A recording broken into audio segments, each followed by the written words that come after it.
Isang magandang araw po sa inyong lahat, mga minamahal kong mga kapatid sa Panginoon. Ito po ang inyong lingkod, si Pastor Ruel Camya po, mula po dito sa Winnipeg, Manitoba, Canada, para po sa ating pag-aaral ng salita ng Diyos ngayon pong umaga. Welcome po mga kapatid sa Tinig ng Pag-asa. Araw po ng Wednesday, ngayon po ay March 5 at ang ating pag-aaral ngayong umaga ay pinamagatan ko pong Christ Gracious Call to the Weary. Ito po ay ating matatagpuan sa aklat po ni Matthew chapter 11, 28 hanggang 30. Ganito po ang ating mababasa. Come to me all who labor and are heavy laden, and I will give you rest. Take my yoke upon you and learn from me, for I am gentle and lowly in heart, and you will find rest for your souls. For my yoke is easy and my burden is light.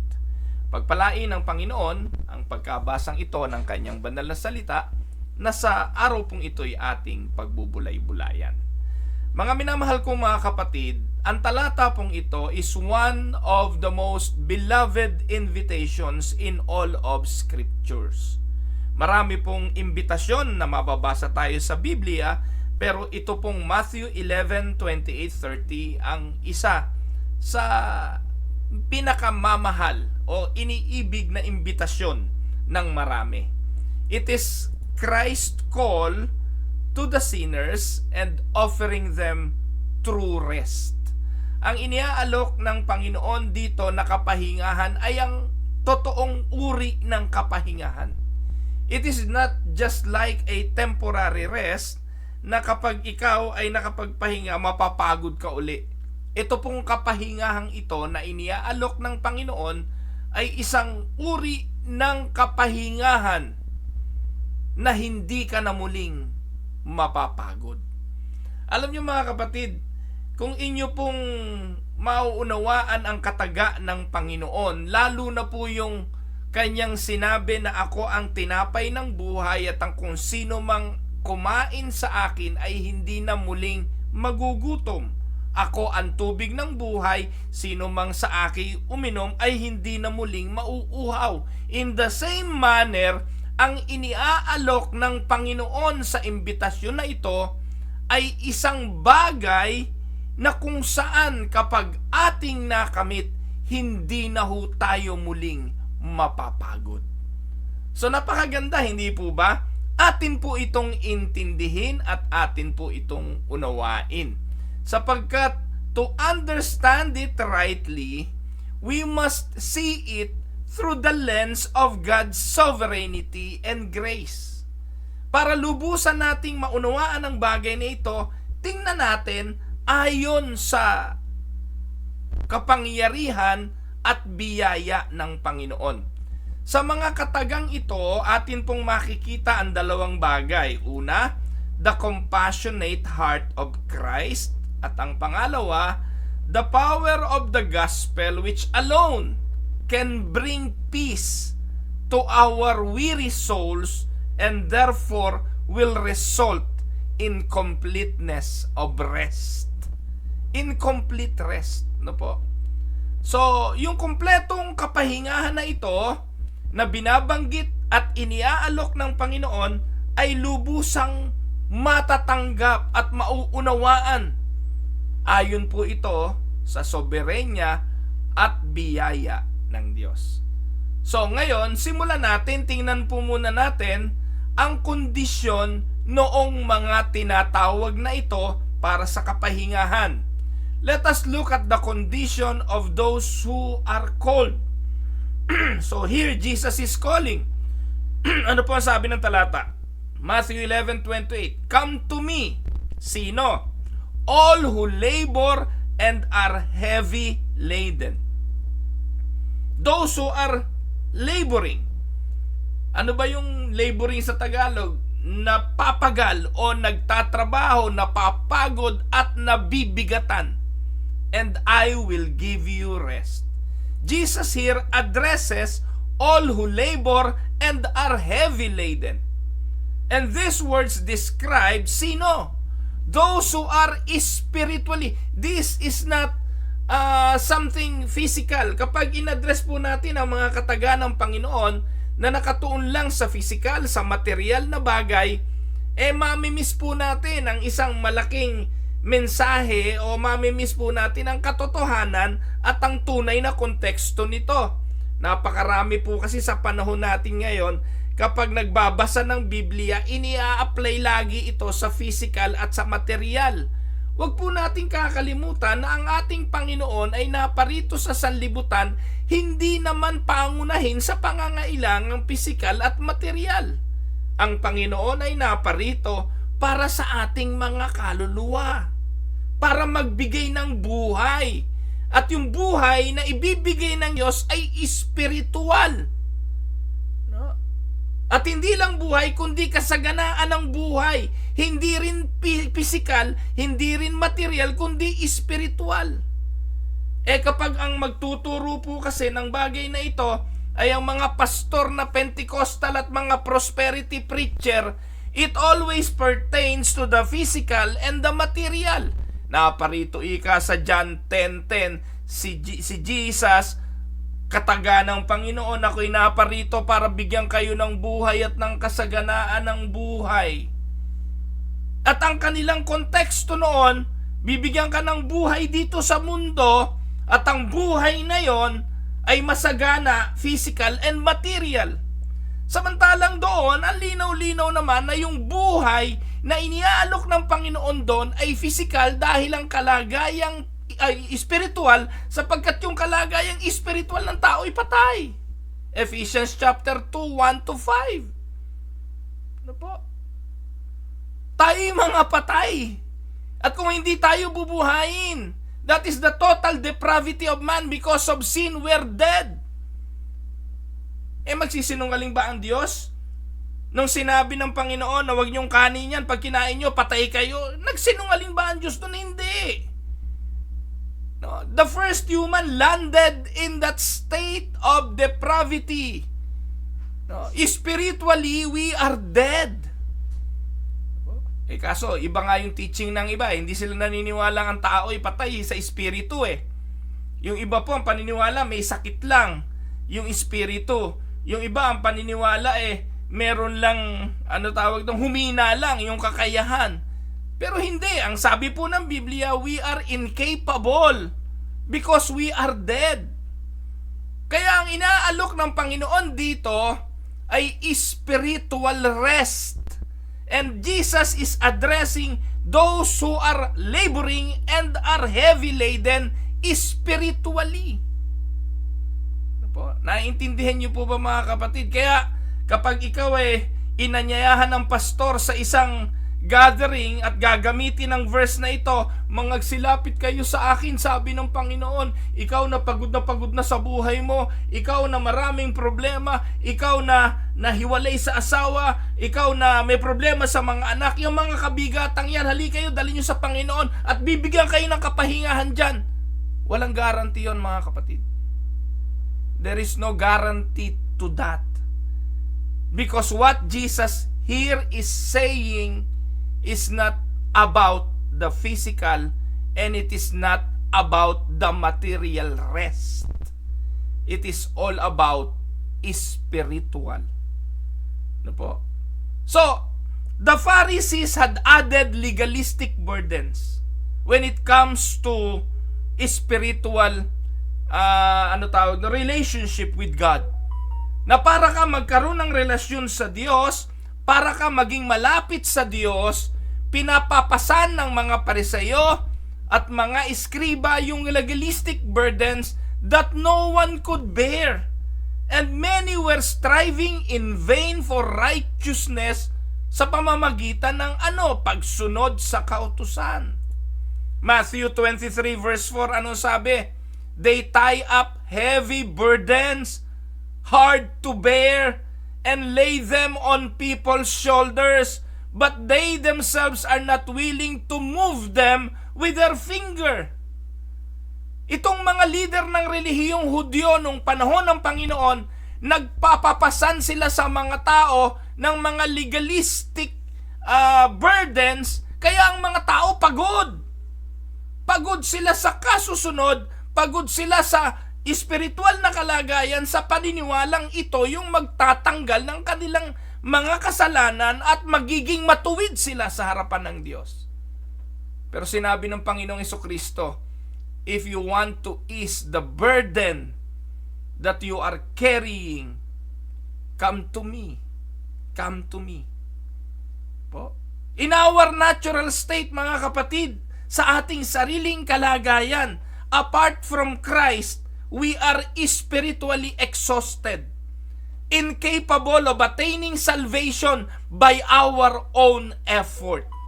We are spiritually exhausted and incapable. Romans chapter 3 verse 20, for the works of the law, no one or no human being will be justified in his sight, since through the law comes knowledge of sin. Ang linaw naman ng Romans 3:20 For by works of the law, no human. Human ka ba, kapatid? So yung pagsusumikap mo bilang human na gumawa ng mabuti para ma-justify sa harapan ng Diyos, walang makagagawa nun.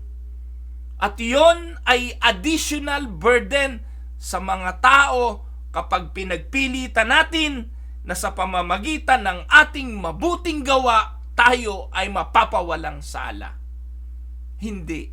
Kaya nga ang Panginoon dito'y nag-iimbita na sa Kanya lang masusumpungan ang tunay na kapahingahan. This invitation is not a call to the self-sufficient.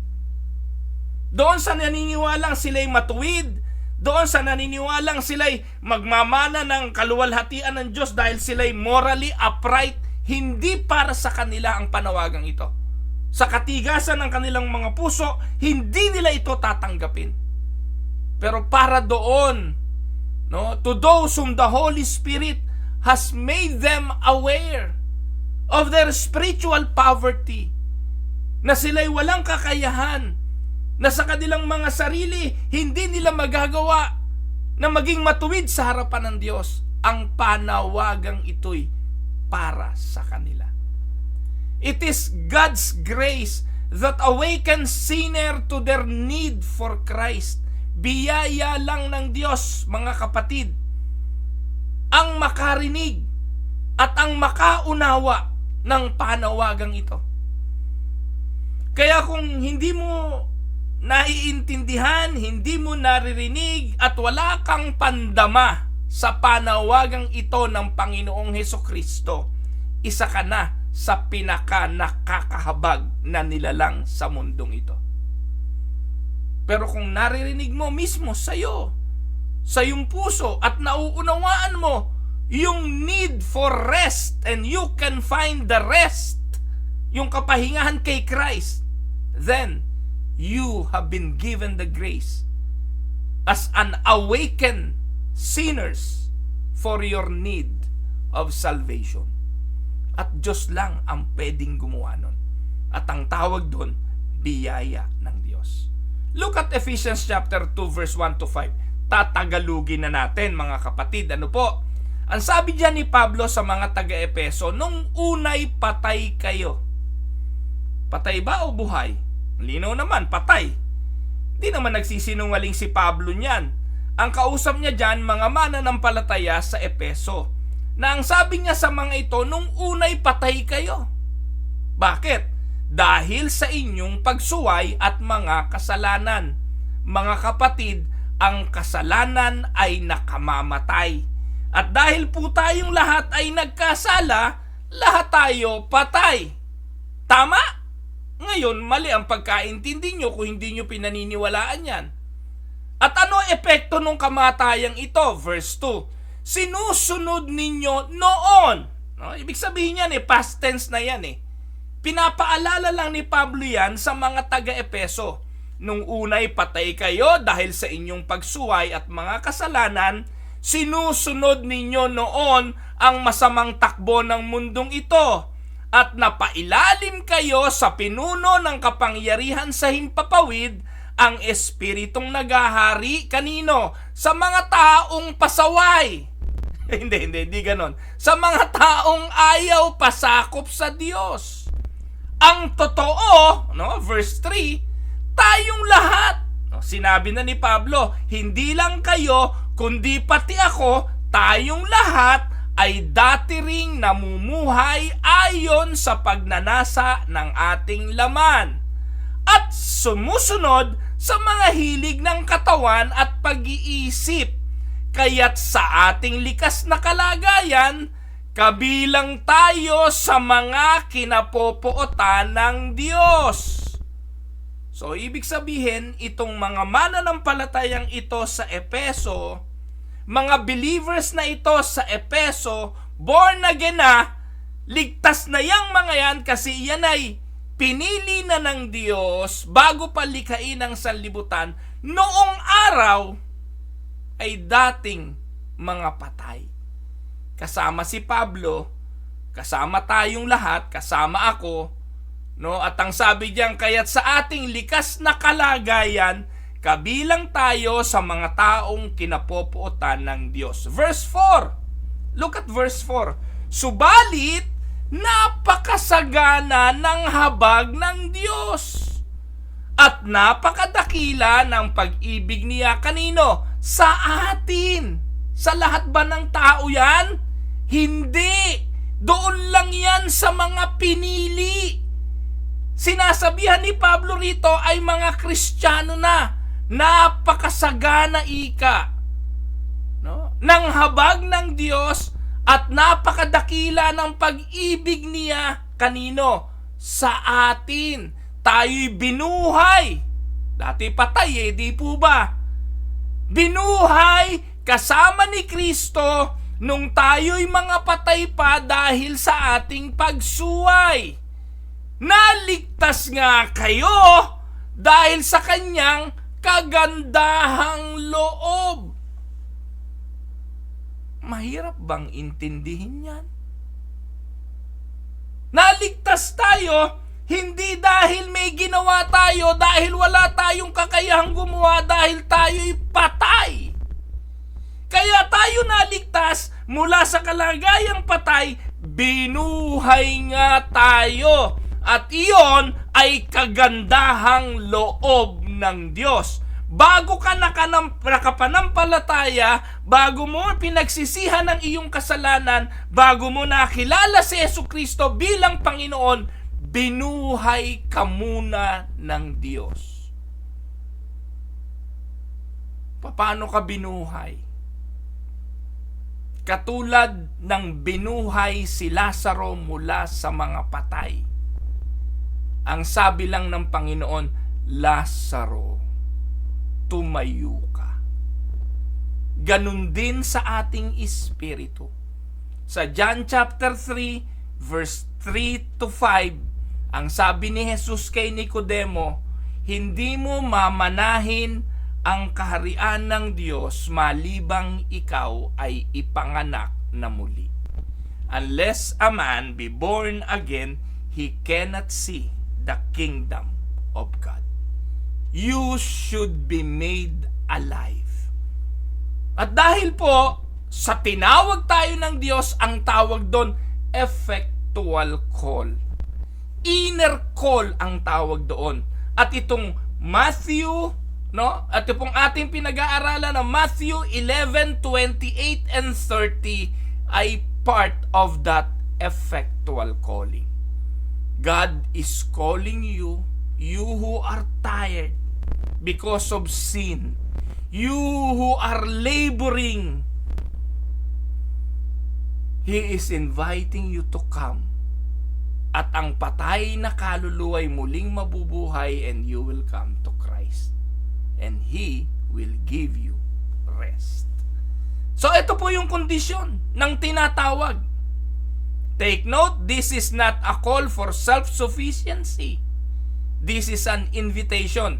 This call, Jesus Himself affirmed that He came not for the righteous but for the sinners. Di naman naparito ang Panginoon para sa matuwid So sino ang tinatawagan niya? yung makasalanan. At kapag narinig ng makasalanan nung patay sa espiritu ang panawagang ito, they will be made alive and they will respond. Luke 5:32 o 31:32. Sinagot sila ni Jesus, hindi nangangailangan ng manggagamot ang walang sakit, kundi ang may sakit. Hindi ako naparito upang tawagin ang mga matuwid, dahil wala namang matuwid, wala kahit isa, kundi ang mga makasalanan upang sila'y magsisi. Look at the analogy, mga kapatid. Hindi naman naparito si Jesus para sa matuwid. Kung naparito siya para sa matuwid, redundant na yung pagpunta niya. Dahil kaya siya naparito para maging matuwid ang hindi matuwid. Para magkaroon ng buhay ang isang patay. Para mapatawad ang kasalanan. Kanino siya naparito? Para sa mga makasalanan. Ngayon ang tanong, lahat ba ng makasalanan ang dahilan kaya siya naparito? Hindi. Yung makasalanang pinili ng Diyos bago palikhain ang sanlibutan. Jesus himself affirmed that he came not for the righteous but for the sinners. This align with the doctrine of total depravity. Wala namang naparito, wala namang matuwid. Kaya hindi siya naparito para sa matuwid dahil wala namang matuwid. Romans chapter 3 verse 10. No one is righteous, none, not even one. Kung walang matuwid at wala kahit isa, therefore naparito siya para sa makasalanan. Tama po ba? At ito po'y align with the doctrine of total depravity. Man is utterly dependent on divine grace for salvation. Ang kaligtasan ay biyaya lang ng Diyos. Romans 3:10-12, ayon sa nasusulat, walang matuwid, wala kahit isa, walang nakakaunawa, walang naghahanap sa Diyos, ang lahat ay lumihis ng landas at nagpakasama, walang gumagawa ng mabuti, wala kahit isa. Tinatagalog na natin, mga kapatid, para lubusan nating maintindihan bilang mga Filipino. Di po ba? Now, yung Hebrews chapter 12, it is an invitation. The invitation of Christ Jesus says, "Come to me."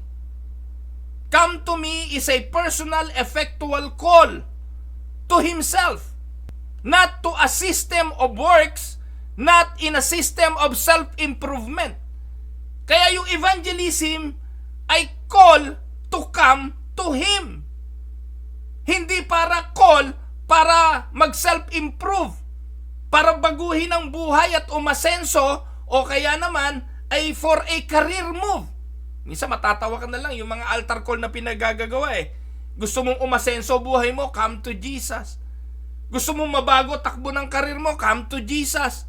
Gusto mong umasenso ang negosyo mo, come to Jesus.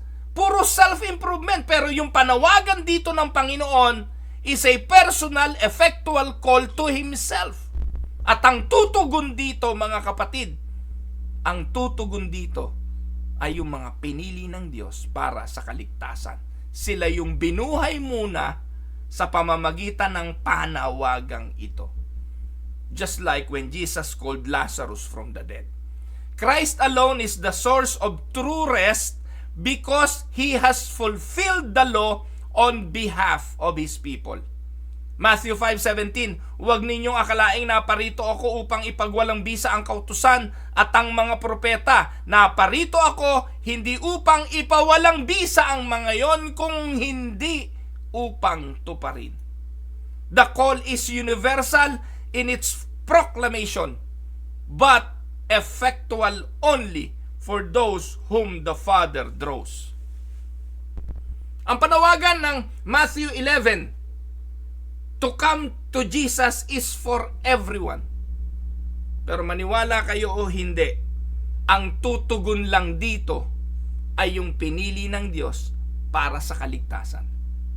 The call is universal. Kaya tayo nangangaral kahit saan Nangangaral tayo kahit kanino. Pero ang alam nating tutugon doon sa panawagan natin ng pangangaral ay yung tinawag na muna ng Diyos effectually. Ibig sabihin, binuhay na muna ng Diyos yung kanilang patay na espiritu. Kaya pag tayo naman ang nangaral para sa evangelism, sila ang tutugon dahil buhay na at binuhay na ng Diyos ang kanilang kalagayang espiritual. Nakuha niyo po mga kapatid. Kaya sana maipaliwanag ito ng mga pastor Iba yung tinatawag na effectual calling at iba rin yung outward calling. Iba yung inward at yung outward. Yung inward call, effectual call, Diyos ang gagawa nun. Mula sa kanyang kapangyarihan, tatawagin niya tayo para tayo mabuhay. Yun namang outward call, that is evangelism. Yung pangangaral natin tungkol kay Kristo, pag narinig na iyon, yung pangaral na yon ng mga binuhay na effectually, sila yung tutugon doon. Kaya ang mauuna lagi, regeneration bago yung faith, kasi yung faith ay galing saan? Sa pakikinig ng ebanghelyo. It is not the other way around. Kaya nalilito yung mga tao kasi yung mga pastor di naman pinapaliwanag to. Akala nila kapag sinabing call, isa lang yung effectual call at saka yung outward call. Magkaiba yung tawag ng Diyos at ang tawag ng ebanghelyo na ginagawa ng mga pastor. Kaya ngayon kapag tinuturo evangelism, yung mga pastor ang nangungumbinsi. Hindi tayo ang nangungumbinsi. Ang Espiritu Santo, iboborn again muna yung tao sa pamamagitan ng kanyang kapangyarihan. Kapag ipinangaral na ang ebanghelyo, tutugon na yung tao kasi binuhay na ng Espiritu Santo. Kaya nga sabi ni Jesus, kahit anong pangaral ang marinig mo, unless you are born again, you cannot see the kingdom of God. Mahirap bang intindihin yun, mga kapatid? Para lubusan nyo po itong maintindihan, pag-aralan nyo po yung Order of Salvation o yung Ordo Salutis, may teaching na po tayo niyan, dyan po sa YouTube channel ng Tinig ng Pag-asa. Pinag-aaralan natin ito para po magamit yung mga talata sa tamang pagkagamit. Magamit yung Matthew 11, 28 to 31 sa tamang context. Kasi po most of the time, mali ginagamit ang mga talatang ito. Sabi po, sino ang tutugon? John 6:44, wala namang makakalapit sa akin. Sabi ng Panginoong Hesukristo yan. Malibang dalhin siya sa akin ng Ama na nagsugo sa akin. At ang lumalapit sa akin ay muli kong bubuhayin sa huling araw. Listen to this.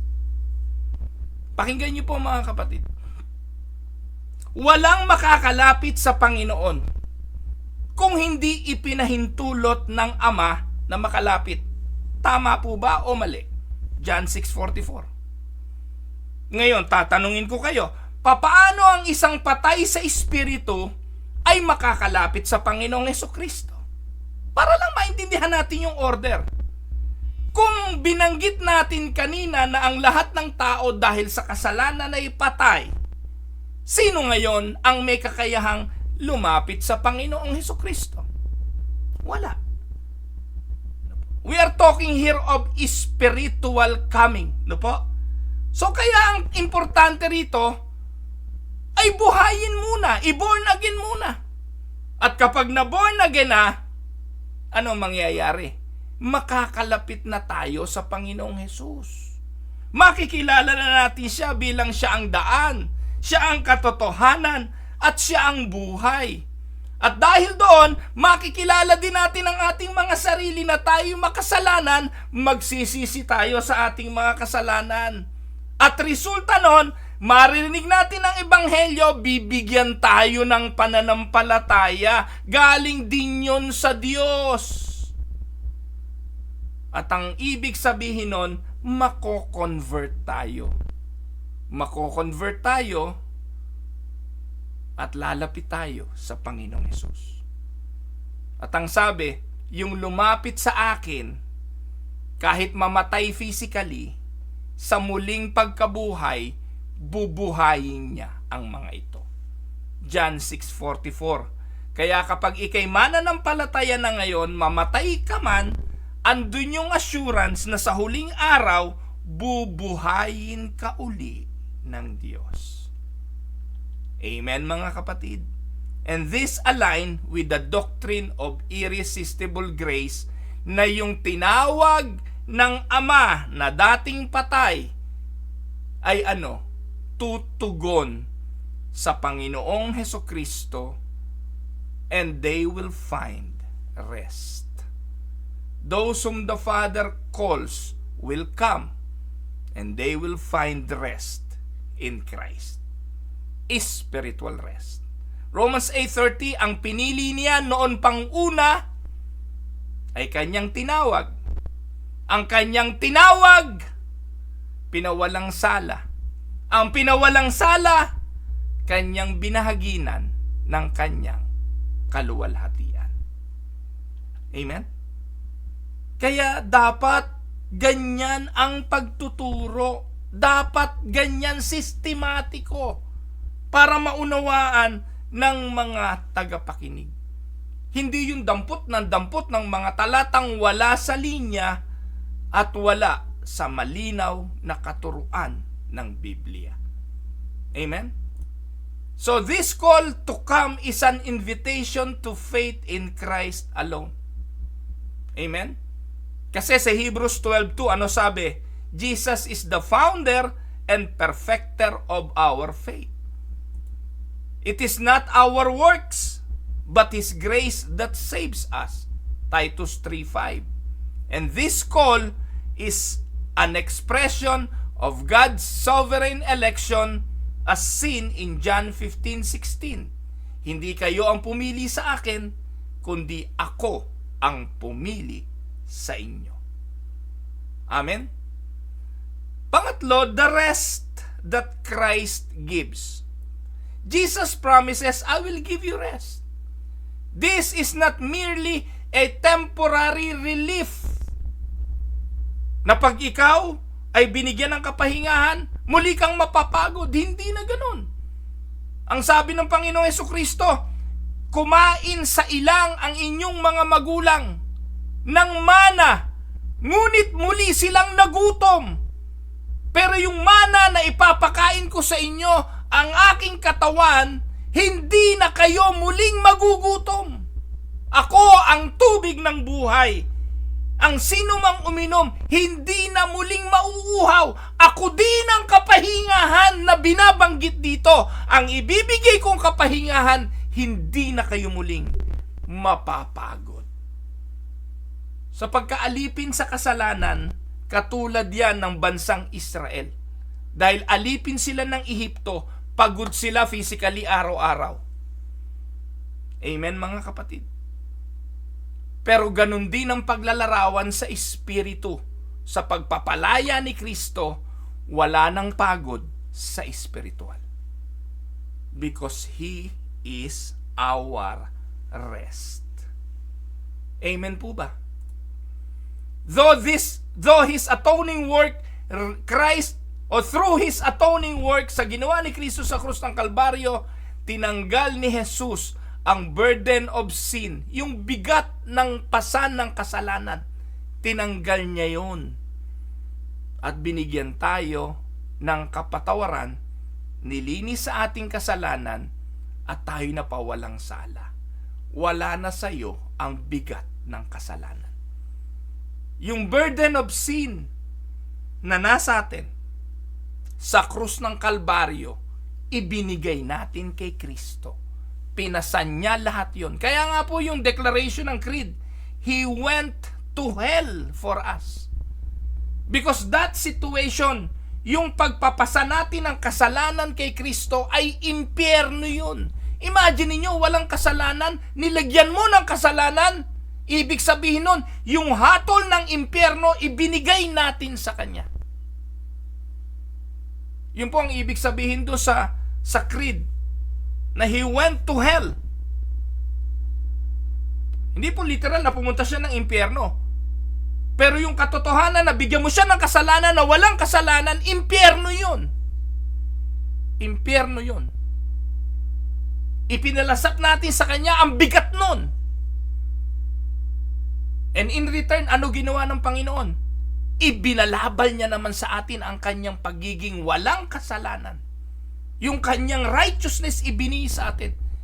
Kaya pag tiningnan tayo ng Ama, wala na tayong bigat ng pasa ng kasalanan kasi ibinigay na natin yon sa kanyang bugtong na anak.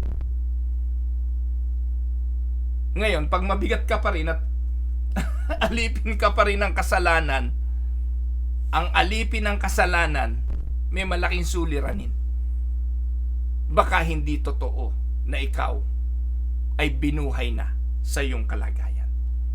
Amen? Romans 5:1, sapagkat napawalang sala na tayo sa pamamagitan ng ating pananampalataya, mayroon na tayong mapayapang ugnayan sa Diyos. We have now the peace with God through Christ Jesus. Ngayon, kapag meron ka ng mapayapang ugnayan kay Kristo, may kapahingahan ang iyong kaluluwa. Amen? So, the rest is both immediate freedom from guilt and ongoing sanctification in Christ. Amen? Ultimately, it points to the final rest believers will experience in glory. Hebrews 4:9-10, kung paanong nagpahinga ang Diyos sa ikapitong araw, mayroon ding kapahingahang nakalaan sa mga taong sumasampalataya sa Diyos. Sapagkat ang sinumang makapasok sa lupain ng kapahingahang ipinangako ng Diyos ay magpapahinga rin sa kanyang pagpapagal tulad ng Diyos na nagpahinga sa kanyang paglikha. Amen? Napakagandang pangako niyan. So the rest Jesus offers is contrasted with the restlessness of sin. Sabi ng Isaiah 57:20-21, but the wicked are like the tossing sea. Nakakapagod yan. For it cannot be quiet. Hindi yan tatahimik. And it waters toss up mire and dirt. Yan ang sitwasyon ng mga makasalanan. Nakakapagod. Spiritually pagod. Pero nung inaalok ng Panginoon na kapahingahan,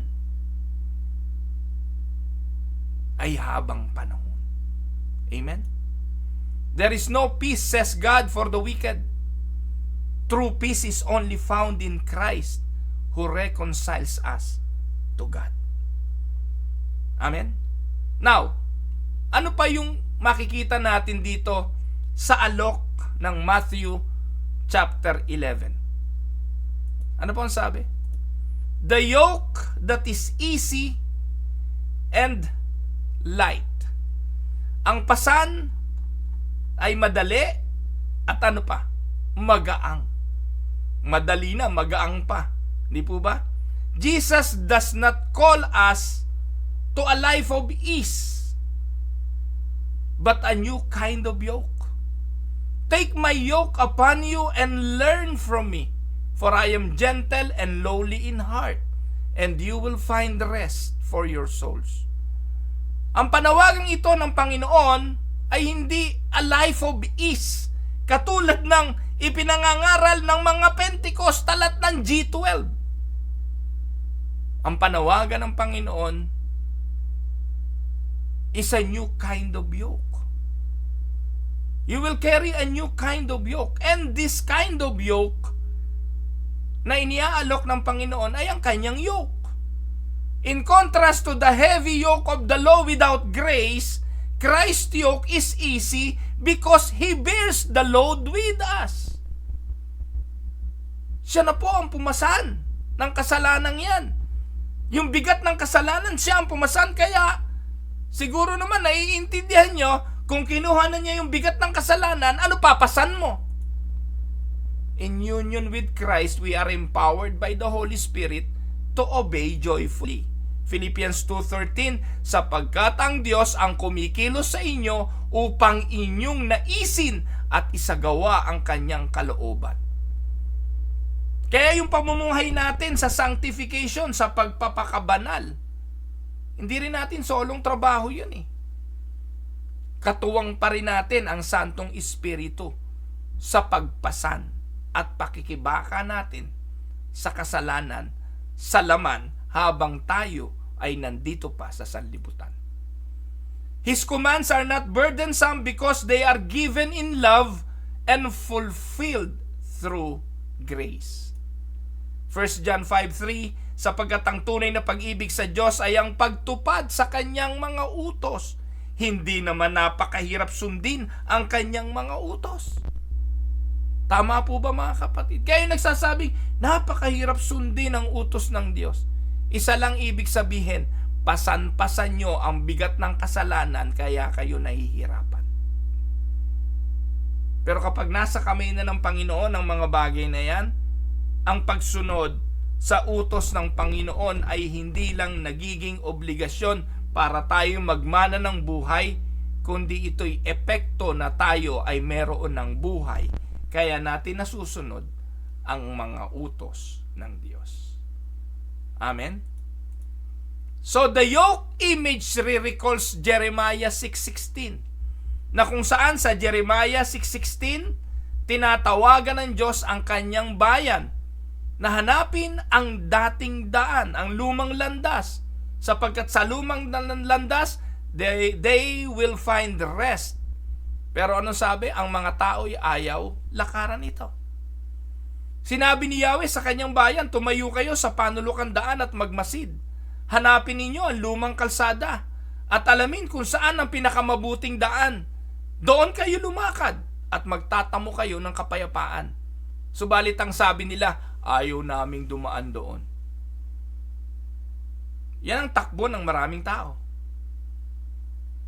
Pero yung binuhay na ng Diyos, yung pinili ng Diyos sa kaligtasan, lalakad sila sa daan na sinasabi ng Diyos. At ang daan na yan ay sino? John 14:6, si Jesus ang daan, katotohanan at buhay. Paikot-ikot lang tayo. And the gospel and the Bible will always point to Christ. It will point directly to Christ. Amen? So in contrast, those who take Christ's yoke, submit to His Lordship, they will find joy in obedience. Amen? Kaya tayo, habang namumuhay dito pa sa laman, sumusunod tayo sa Panginoon ng masaya. Amen? At hindi napipilitan. Sabi ng John 14:15, kung iniibig ninyo ako, tutuparin ninyo ang aking mga utos. Christ's yoke is easy because it is a yoke of grace, not works of righteousness. Amen? Ang pagsunod, ang pasan ay magaang dahil ito'y biyaya at hindi ito parusa. Amen? Galatians 2:16, gayunman, alam naming ang tao'y pinawalang sala sa pamamagitan ng pananampalataya kay Jesucristo at hindi sa pamamagitan ng pagsunod sa kautusan. Kaya't kami ay sumasampalataya kay Kristo Jesus upang maupawalang sala sa pamamagitan ng pananampalataya sa Kanya at hindi sa pamamagitan ng kautusan, sapagkat walang taong pinapawalang sala sa pamamagitan ng pagsunod sa kautusan. Malinaw pa yan sa sikat ng araw sa katanghalian. Now, let us look at the heart of Christ. Jesus described Himself sa Matthew 11:29, huling verse. Ang sabi po diyan, take my yoke upon you and learn from me. For I am gentle and lowly in heart, and you will find rest for your souls. Here, we see the gentleness of Christ. Jesus described Himself as gentle and lowly in heart. Ito yung tender compassion of our Savior. Unlike the harsh taskmaster of legalism and sin, Christ is kind to His people. Naalala niyo ba yung bansang Israel? Yung pong paglabas ng bansang Israel sa Ehipto, kung paanong ito'y sa pamamagitan ng kapangyarihan ng Diyos. Dahil kung sa kanilang mga sarili, di naman nila magagawa yun eh. Kahit anong pagsusumikap ng bansang Israel, hindi nila magagawang makalaya sa pagkaalipin at pagpapahirap ng Egyptian taskmaster without the aid of God. Kaya doon makikita nyo na talagang biyaya lang ng Diyos sa bansang Israel kaya sila napalaya sa Ehipto. Kung titingnan ninyo yung huling salot na ibinigay ay dugo ng kordero na ipinahid sa doorpost ng kanilang mga bahay. Yon ang huli, the ultimate, ano tawag doon? The ultimate curse given to the Egyptians and the ultimate grace given to the children of God in Israel. Kaya darating yung panahon eh. Ang hahatol naman sino? Yung dugo ni Kristo. Para sa mga anak ng Diyos na iniligtas ng biyaya, kalayaan. Para doon sa mga hindi pinili, katulad ng Egyptians, kamatayan. Kaya doon pa lang kitang-kita na natin paano nagligtas ang Diyos eh. May kakayahan ba ang Israel na iligtas ang kanilang sarili? Wala. Biyaya yun ng Diyos.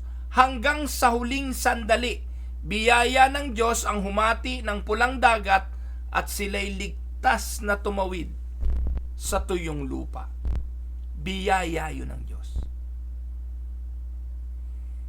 Kaya yung kapahingahan na alok ng Panginoon, galing yon sa kanyang tender compassion as a Savior. Taliwas, contrast sa harsh taskmaster ng ating mga buhay sa kasalanan. Amen? Sana naiintindihan nyo mga kapatid. He does not crush the weak, but He gives grace to the humble. Isaiah 42:3. And those who come to Him will never be cast out. John 6:37, lalapit sa akin. Sino? Ang lahat ng ibinigay sa akin ng Ama. At hindi ko itataboy kailanman ang sinumang lumapit sa akin. Amen? This passage reveals the character of Christ as our sympathetic high priest.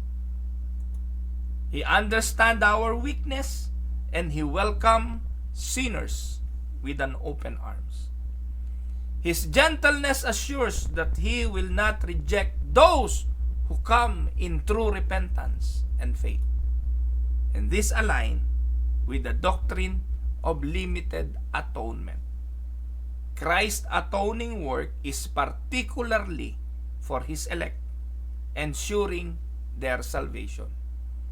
Hindi para sa lahat ang kaligtasan. We don't believe in the doctrine of universalism na ang lahat, dahil namatay si Jesus sa krus, lahat ng tao ay ligtas. Hindi yun totoo.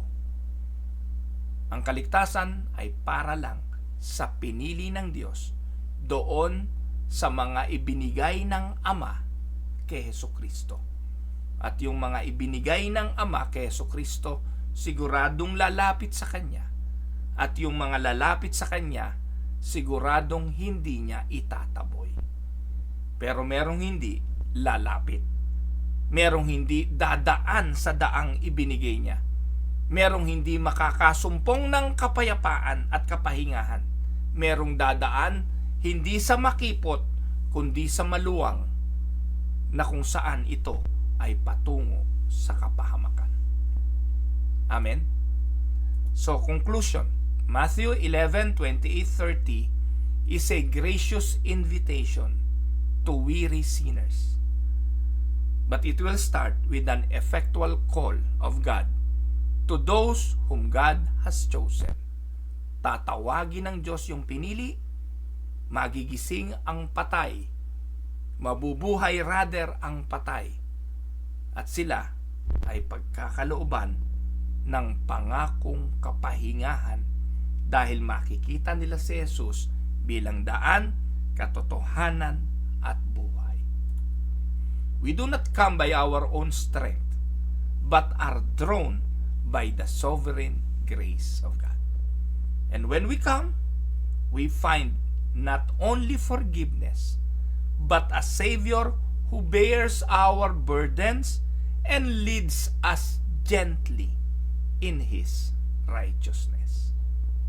Amen?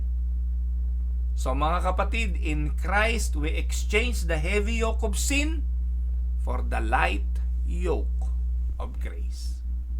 We find in Him the true rest for our souls long for. May we joyfully take His yoke upon us, knowing that in Him our souls find their rest. Isaiah 23 or 26:3, you keep him in perfect peace, whose mind is stayed on you, because he trusts in you. Ito po ang inyong lingkod, si Pastor Ruel Camia po, mula po dito sa Winnipeg, Manitoba, Canada, para po sa ating pag-aaral ng salita ng Diyos ngayong umaga, dito po sa Tinig ng Pag-asa. Pagpalain po kayo ng Panginoon.